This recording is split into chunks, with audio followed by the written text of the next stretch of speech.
Very impassioned Donald Trump, shall we say. That is one way to put it, most definitely. He is full of so many sound bites. Let's get to our panel, the Daily Share contributor Jean-Pierre Regis and Donald Trump supporter Gina Loudon.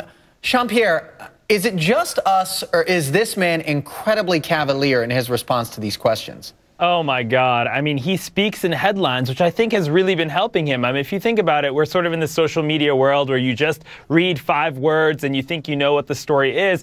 That's how he's speaking to a lot of Americans. And I think that's why he's ahead in the polls. He doesn't need to go beyond, you know, that one sentence that's really catchy. He just needs to say something really brief and light, and people are running towards him. I mean, it's the craziest thing.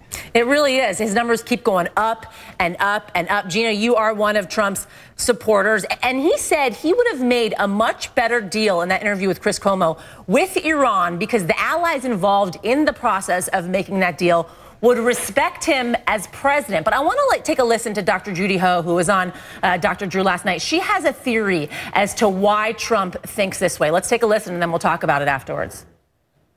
Well, Dr. Drew, what people are responding to is what we call a productive narcissism. Yes. So it's this idea that narcissists actually have these great qualities that in a turbulent time like we're experiencing right now in America, we respond to exactly. I mean, people even say Mahatma Gandhi was a productive narcissist. However, of course, there is the other side of things. Just as you pointed out, they grow increasingly believing of their own infallibility, like they're never going to fail. They always have the solution, and they get isolated and distrustful of others. Judy, that's why I think he's amplifying a part of his personality that I don't think we're going to see carry through this entire campaign. I think he's exaggerating that part of himself because people are responding to that.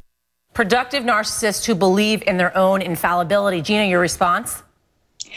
I frankly, as a student of politics for much of my life, believe that most people, by the time they're at the presidential level of politics, that's right where they are. I don't think he's that much of an exception in that. But I will say this, my support of Trump's being in the race is what I mean. That's what I want to convey. It's not that I necessarily think, oh, Trump all the way, I want him to be president. It's that I think he is speaking for, obviously, a lot of people who feel that they have been voiceless in the political process for a long, long time. I think he's resonating with them, and that's why we're seeing these poll numbers. So I think that to just dismiss them as a bunch of fools who fall for headlines, I think you're going to keep hearing from these same people because I think they've been emboldened by the statements of Trump. Well, and I think it's important to note we're not at all trying to dismiss what Trump is saying. I think it's more a matter, Gina, of us trying to hone in on what exactly he means. All right, we understand you think you can fix the country.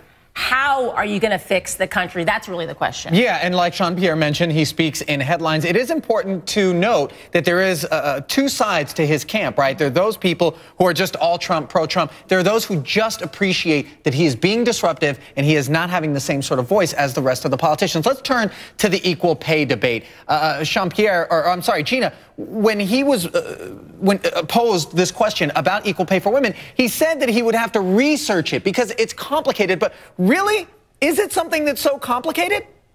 Well, it is complicated because the media has spoken in sound bites considerably about this. They've said, well, women should just be paid equally. Well, I believe in equal pay, but I believe in equal pay for equal time. I don't believe that a woman should be paid the same as a man just because of a job title. I believe it should have more to do with equal work for equal pay. And so this is complicated economics. This isn't something that the general public even necessarily grasps. And I do think it's good when he says, hey, I need to study this more. Look, I'm a reality show star and a real estate mogul, okay? I need to study this more. I know one thing, that's how to make money. That's what I want to do for this country again. And I know how to be straight spoken, which is something we haven't heard from politicians in this decade. So I think that's what's resonating. Gina, you make a good point, equal pay for equal time. Jean-Pierre, can you respond to that and his comments on equal pay?